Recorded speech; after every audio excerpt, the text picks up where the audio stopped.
So how did you guys meet? I slid in his DMs before he even knew that's a real story. Yeah, it's a real story. Before he even knew what DMs were. Homeboy didn't even have a post on his Instagram. He had a picture of an owl as his moniker. Solid.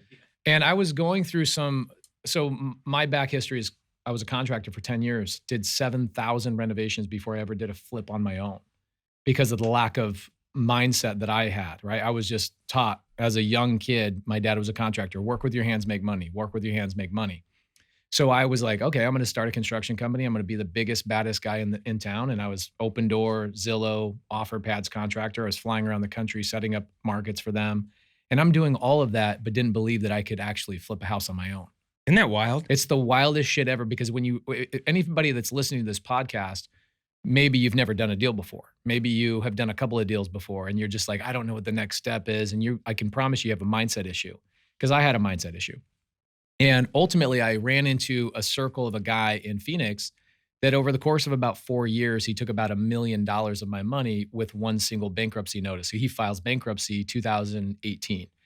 But the year before he filed bankruptcy on me, he owed me, I don't know, $300,000-$400,000. And I'm like, okay, I got to find somebody that knows this guy and how he operates because I'm very much like, I trust everybody. I assume everybody's just a really great guy.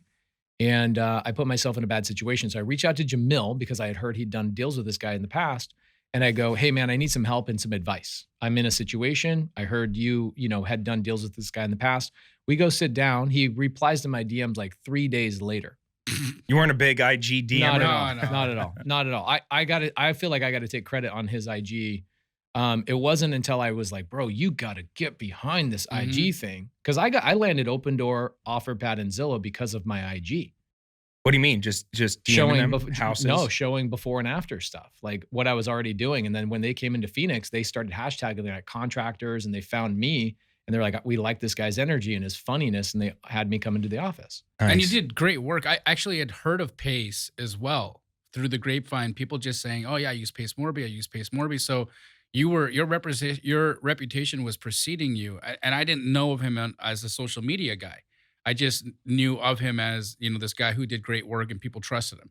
And so, and then contracting, that's huge, right? Because like 9 out of 10 contractors run Ponzi schemes. Yeah, basically. Yeah. And so it's just like, if you find a contractor you trust, so I secretly wanted to meet him, but at the same time, I'm fat and lazy. For anyone who's like watching, if you're watching this right now, you know what I'm talking about. But I just was like, I'm not gonna call him. It took him 3 days to DM me because that's how often he was on his IG. So we go to lunch, we strike up a relationship. He's like, run away from this guy. He's bad news. He's filed bankruptcy on people, a couple years ago, and his 7-year limitation is coming up. And Jamil actually goes, come to my house for dinner. Let me show you behind the scenes with public record how this and all these notes that this guy. You pulled back the curtain for him. Oh, I did. Yeah, because I saw that he was running a Ponzi. I had known he was running a Ponzi for about 6 months because I was looking at how over leveraged everything was. I was like, I'm a numbers guy, right? So I'm like comping things and I'm looking at the deeds of trust on all the pieces on all the properties. I'm like, oh, this is like 125%. Yeah, that doesn't work. That doesn't work. No. And it was like all the way down the line, right? So when you see that, I'm like, oh, I get it. If everything's being leveraged at 125%, this guy's literally running a Ponzi. I mean, this is what that is, right? So when Pace came over for dinner, I'm just like, look, this is it. Let's evaluate this. Let's do them. Let's take 10 properties out of this whole portfolio randomly, and let's evaluate each one. And then let's look at the deed of trust and let's see what we're working with here. Ultimately, we both came to the same conclusion. This guy could hit one button and it's over, right? But like anytime you're in a situation like that, and Pace, I know you beat yourself up over this sometimes, but you shouldn't. When you're in a situation like that, sometimes you just can't help yourself but chase bad money with good money. Yeah, and that's what I did. I ended up. It happens all the time. Happens to everybody. At the time, I owed the guy owed me about $400,000, and the way that I got into that situation is I would go do $100,000 of renovations for him on his fix and flips, and he would pay me like $98,000. Okay, cool. Next month, do another $100,000 of reno, pay me $97,000, and they just started, adding up. But when you're doing $1 million to $1.5 million a year in revenue with somebody, and they're shortchanging you 2%, 3%, it's no big deal. But he knew what he was doing. So he got me into he got his hooks into me for about $100,000.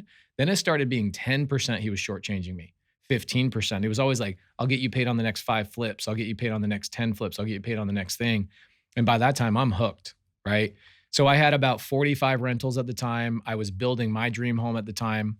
And he comes to me. This is about a year after Jamil and I had that conversation. This guy comes to me and goes, hey, I've got this plan to get out of this whole thing, but I need another $500,000. And I know you've got all these rentals and da. So I took my wholesaling revenue, because at the time I owned a Homevestor franchise as well. And so I took my revenue from my wholesale. I took my rental. I sold a bunch of rentals, and I took that money and I went and poured into this guy's construction, even after Jamil's like, run for the hills. And I put another $500,000 into this guy's pockets.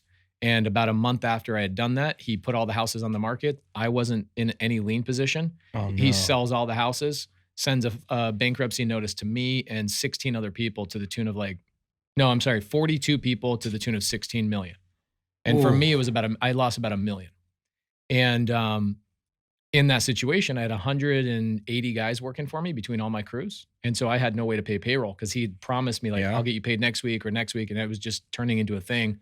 So I sold my house I was building. I was 80% of the way done. I sold it through Jamil, and he got me a couple $100,000. It got my payroll made, it got everything made. And I told myself, I'm never going to work for another human being ever again. So for me, at the end of the day, I don't beat myself up over it. I just was like, what was wrong with my mindset that I thought that my security was in working for somebody else? Mm-hmm. And it was the greatest thing that ever happened to me, because now 1% of every activity I do every day, I hate to say this, but it is true, is to rub this human being's face in shit. I mean, motivation comes in different shapes and forms, I mean, I think there's a lot of people that can relate to that feeling of being bullied, picked on, sidelined, taken advantage of, done wrong.